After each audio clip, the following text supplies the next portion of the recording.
Pasti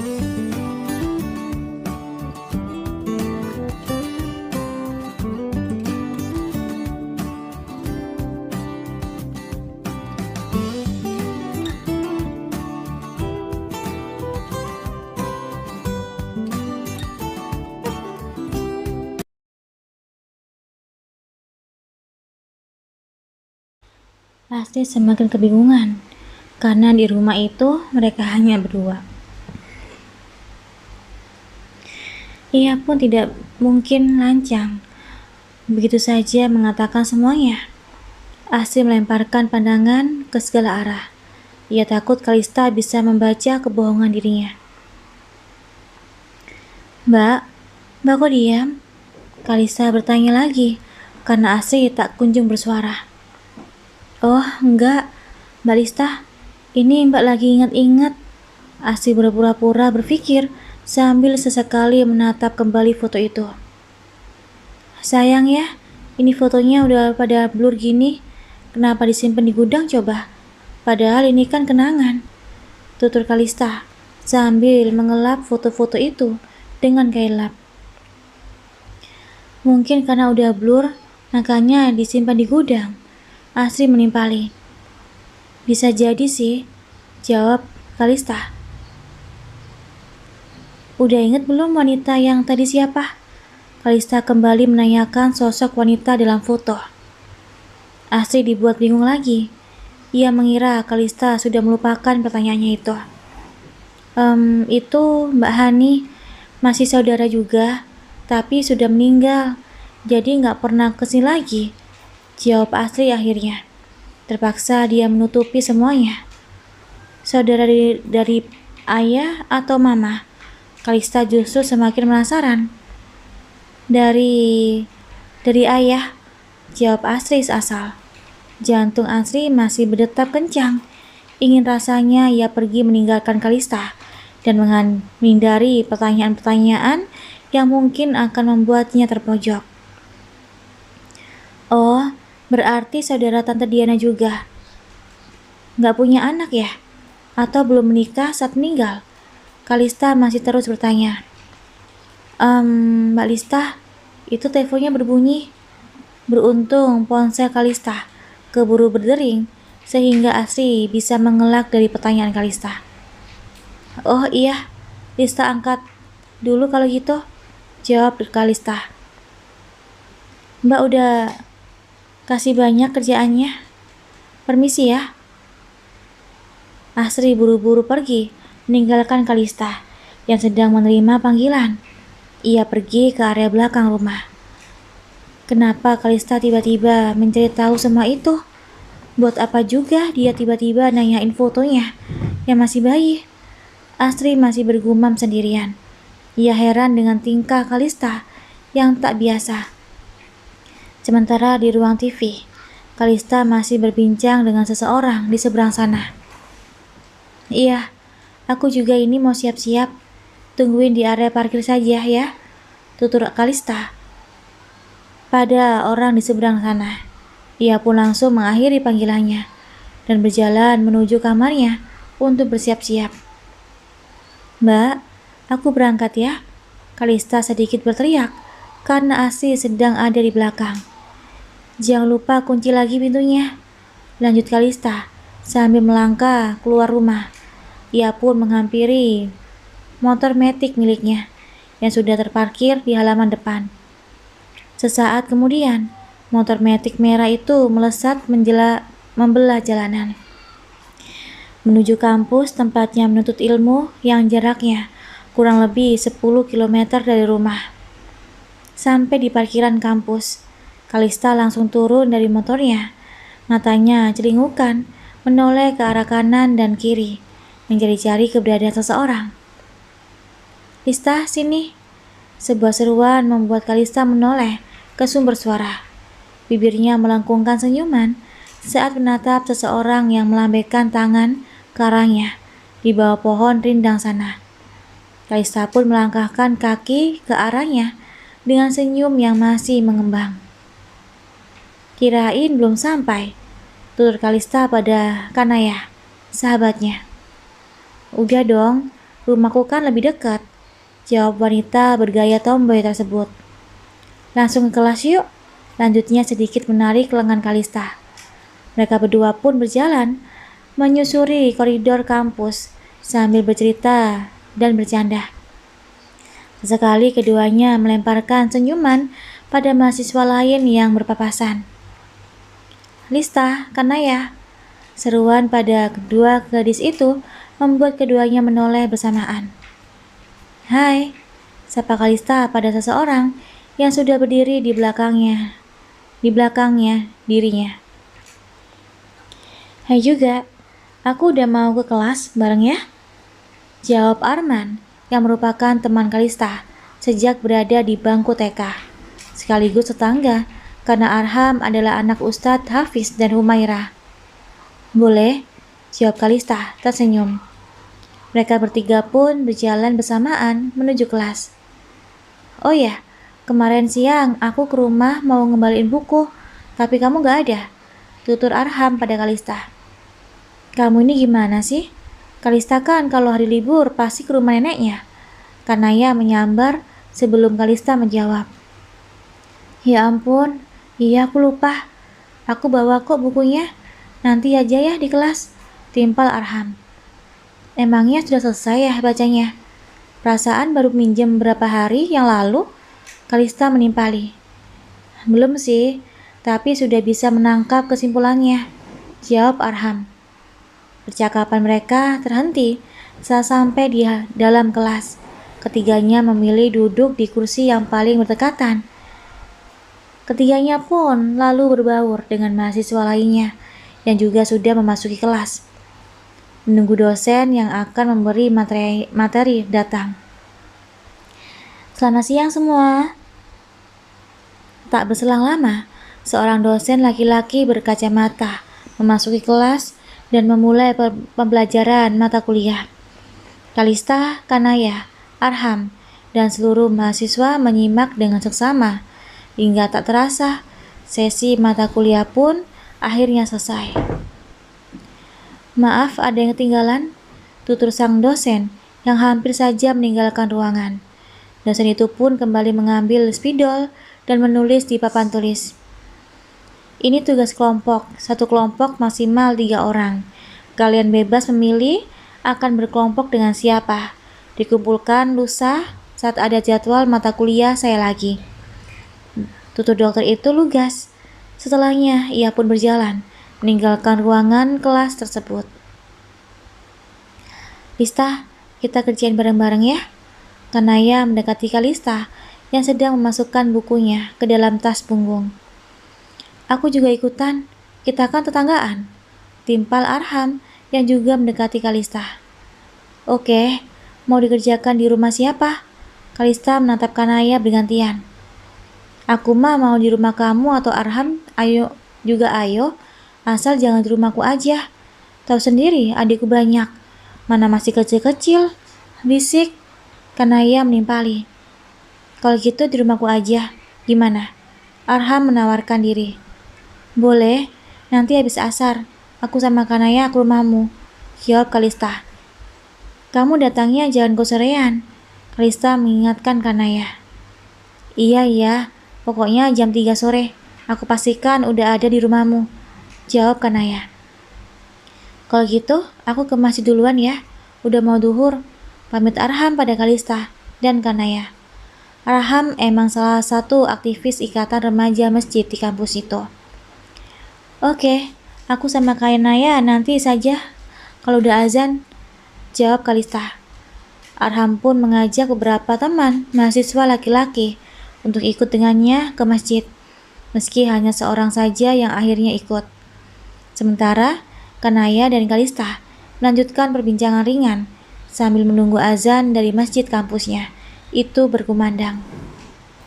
Oh ya, tumben gak bareng Zara? Tanya Kanaya. Enggak, dia berangkatnya pagi.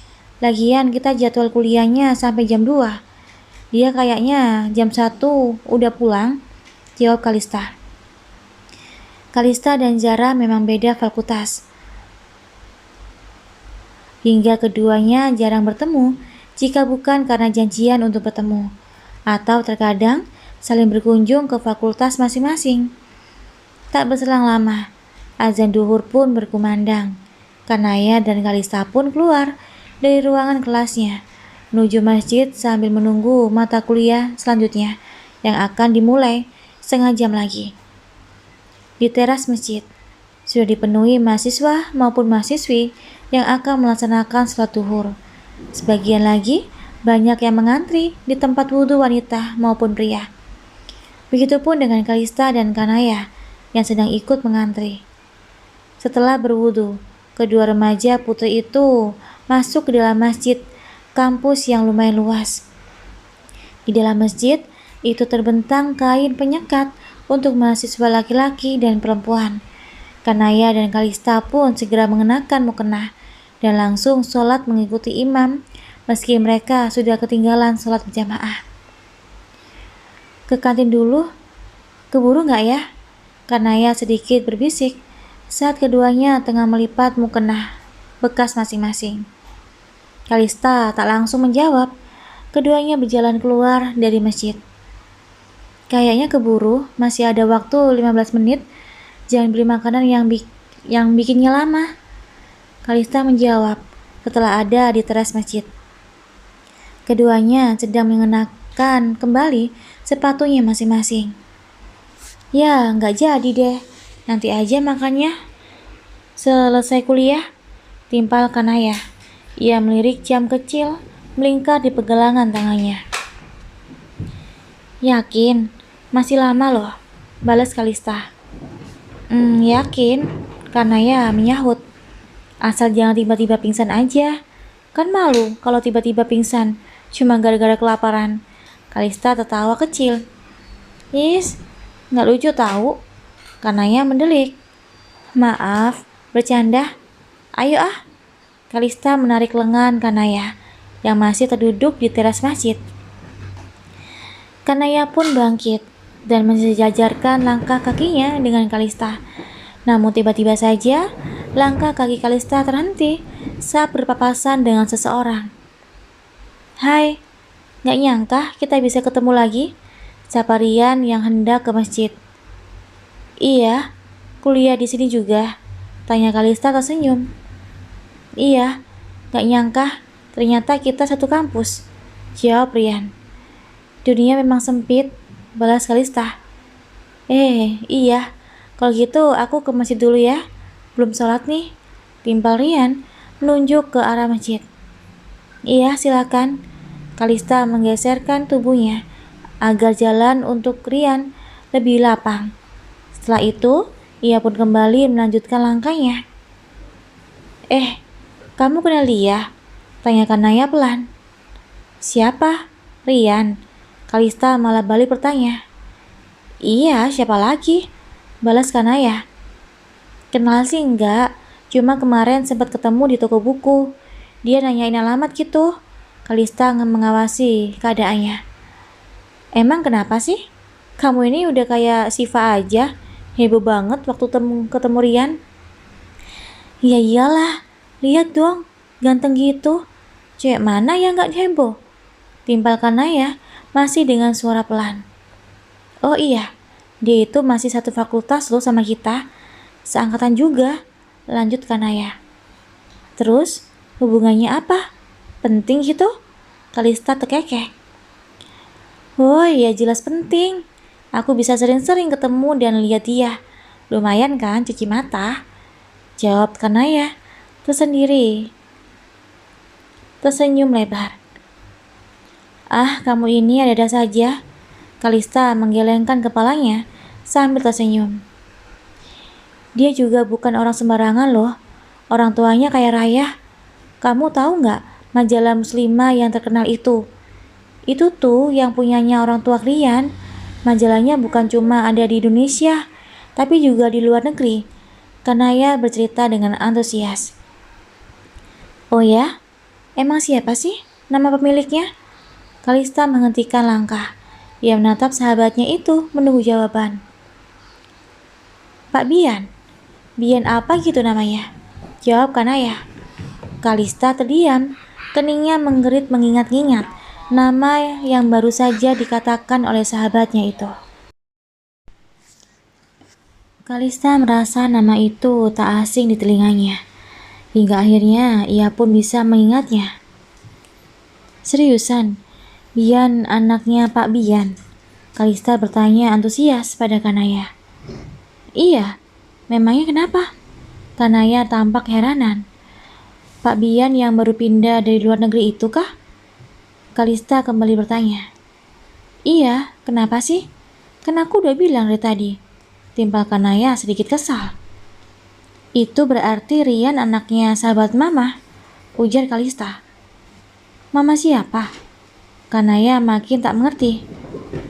Mamaku lah, masa mamamu? Mana aku tahu sahabat mamamu. Soalnya beberapa hari yang lalu, Pak Bian itu datang ke rumah. Mama kenalin aku sama dia. Dia menyebut dirinya Om Bian. Nama istrinya Tante Nindya.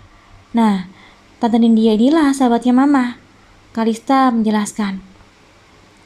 Oh gitu ya. Enak dong. Kesempatan buat deketin Rian semakin terbuka lebar. Timpal Kanaya mengangguk-ngangguk. Emang siapa yang mau dideketin Rian? Kalista mendelik ke arah Kanaya. Kamulah, masa aku? Aku ini tahu diri, bukan kalangan orang kaya. Mundur alon-alon aja. Timpal Kanaya rendah diri. Siapa juga yang mau deketin Rian? Aku gak tertarik. Lagian, nih ya, cinta itu gak memandang harta. Kalau cinta ya perjuangkan. Mamaku juga dari kalangan orang biasa. Buktinya dia menikah dengan ayah yang dari kalangan orang berada. Dan sampai sekarang mereka adem ayem. Gak ada tuh yang memandang rendah mama. Nenek, Tante Diana, semuanya memperlakukan mama dengan sangat baik. Kalista berbicara panjang lebar. Gadis yang sementara lagi akan bertambah usia itu memang tidak mengetahui awal perjalanan Daren dan Jarana yang begitu rumit. Bahkan menikah pun hanya karena dijodohkan. Iya deh iya, keluarga ayahmu itu memang sudah menjadi makhluk langka di dunia ini. Mudah-mudahan saja keluarga Rian juga salah satunya.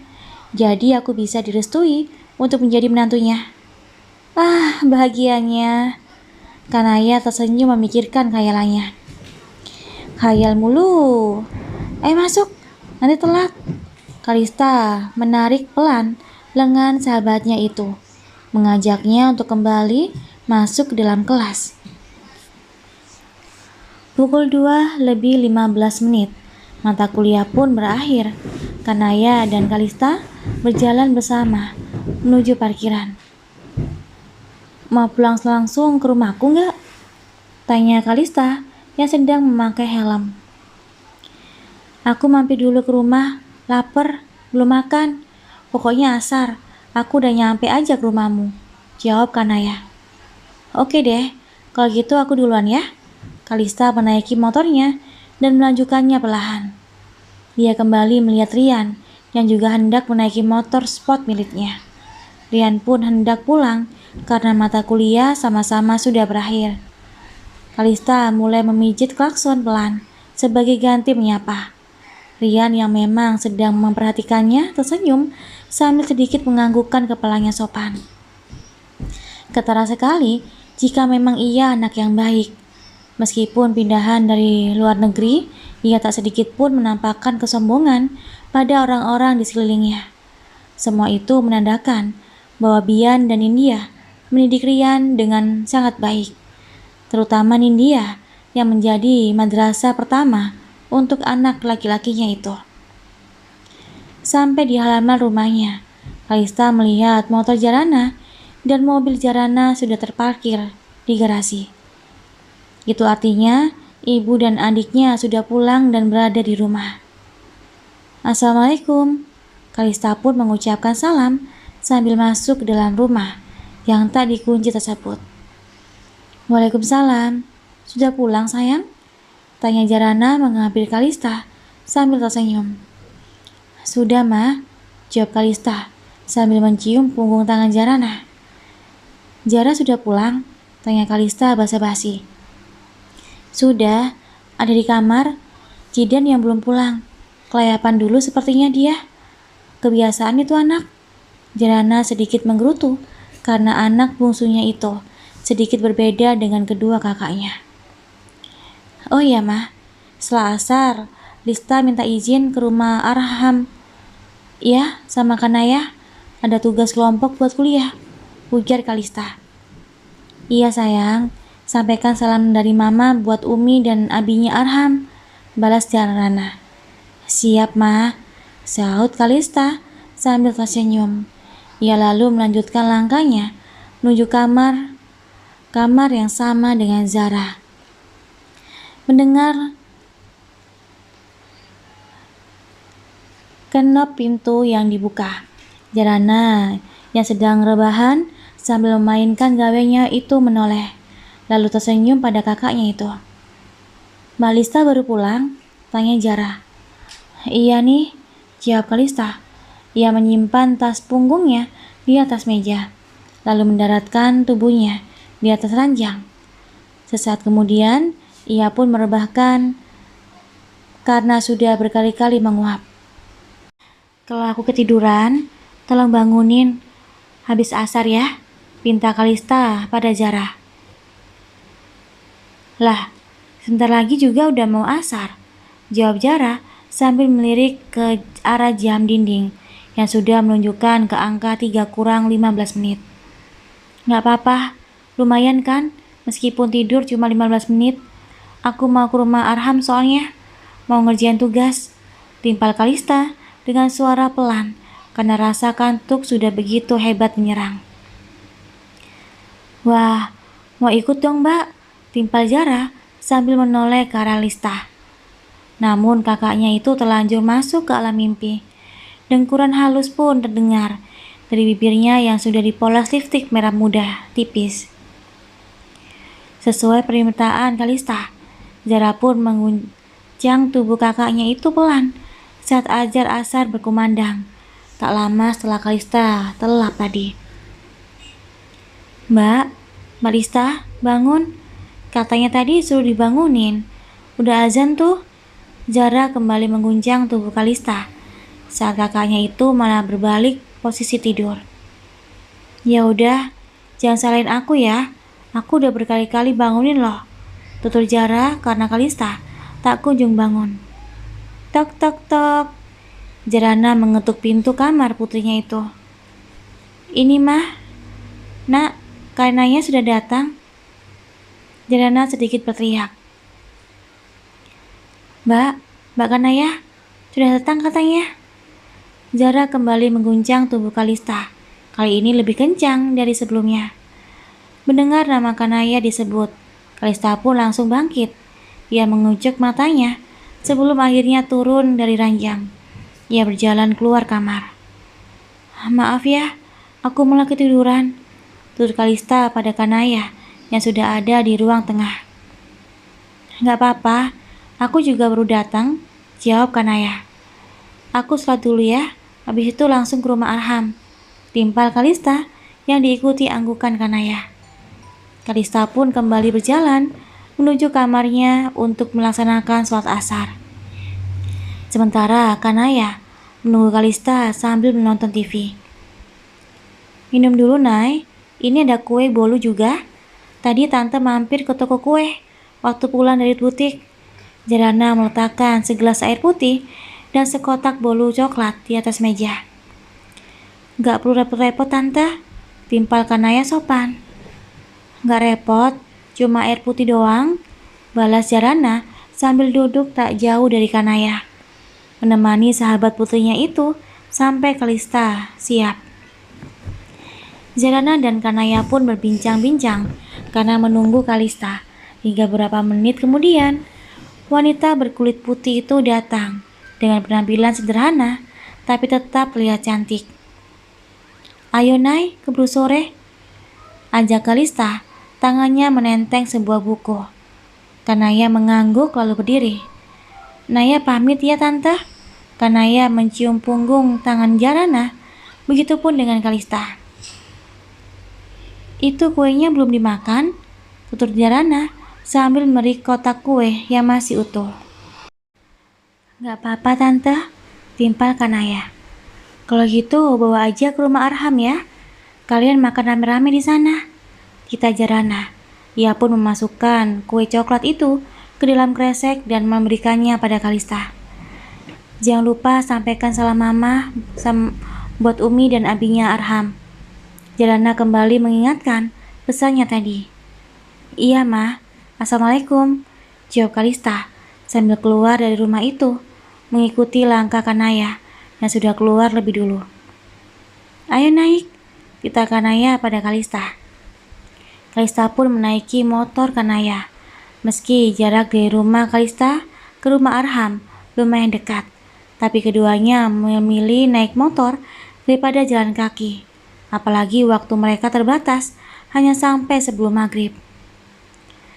Saat sampai di depan rumah Arham, Kalista turun dari motor Kanaya. Begitupun dengan Kanaya yang juga ikut turun.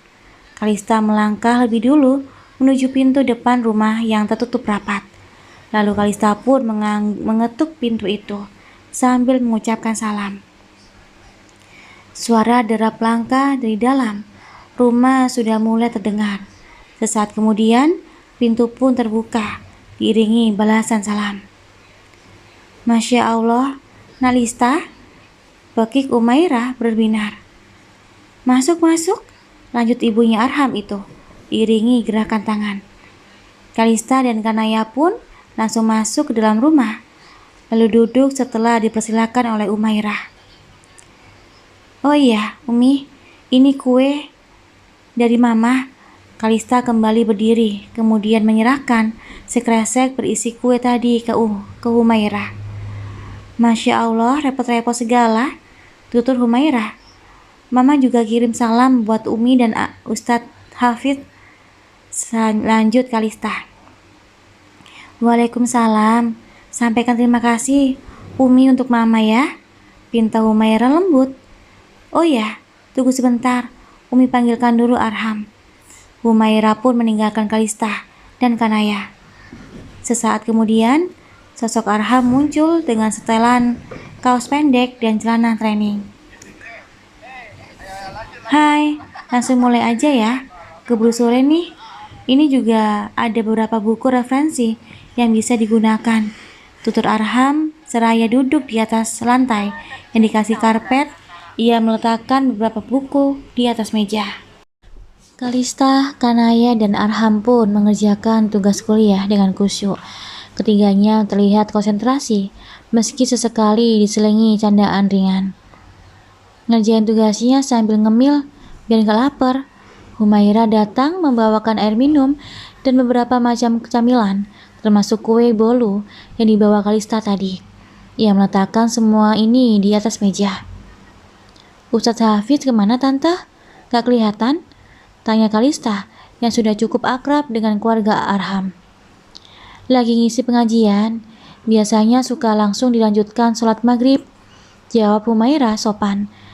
"Tante tinggal dulu ya, semangat kerjain tugasnya," lanjut Humairah seraya berbalik dan kembali meninggalkan rumah depan.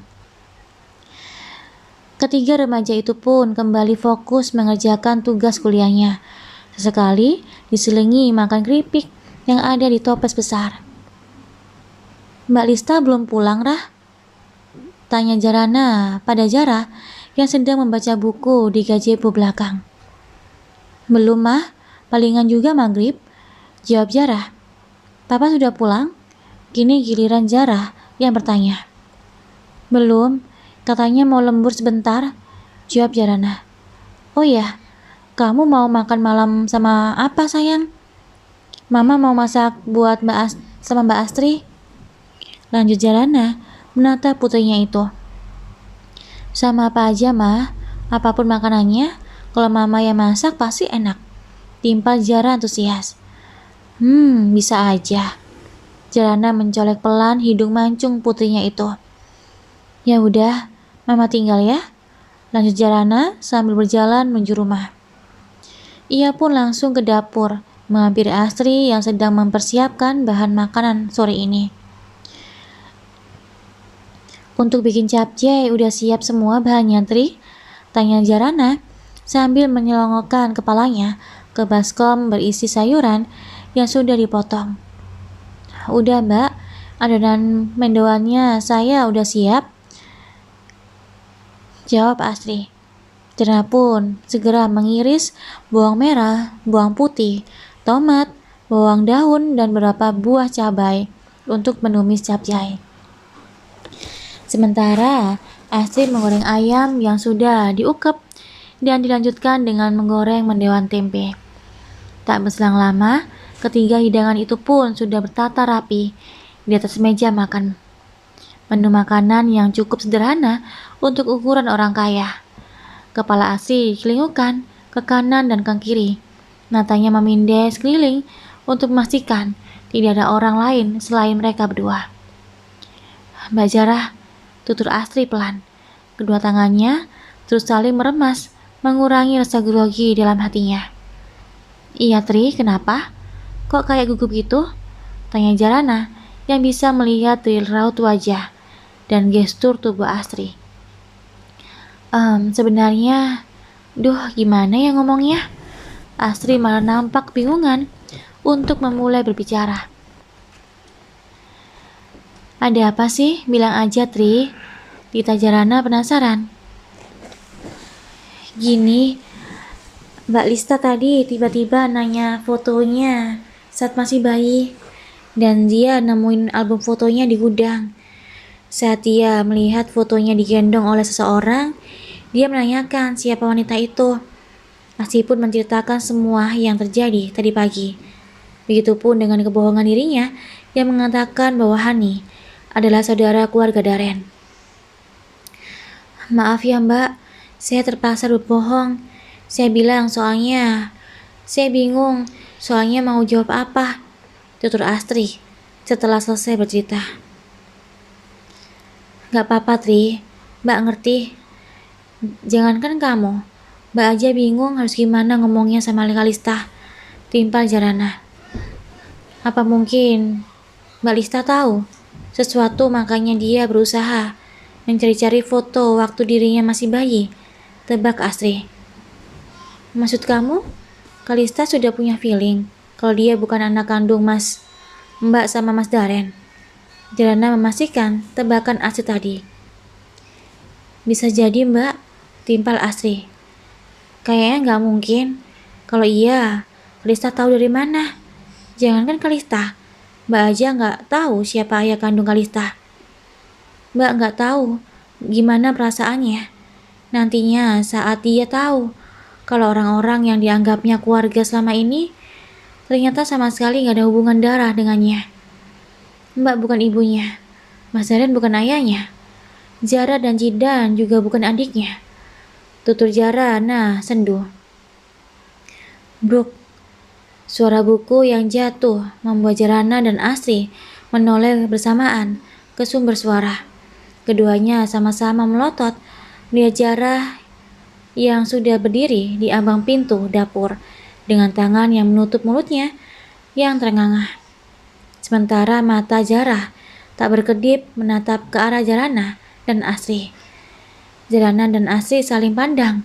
Keduanya tidak mengira percakapannya sore ini akan didengar oleh Jarah. Apakah yang Mama dan Mbak Astri katakan itu benar? Tanya Jarah pelan dengan bibir bergetar. Sepasang matanya yang sudah penuh dengan kaca-kaca yang hampir pecah menatap lurus pada Jarana meminta jawaban.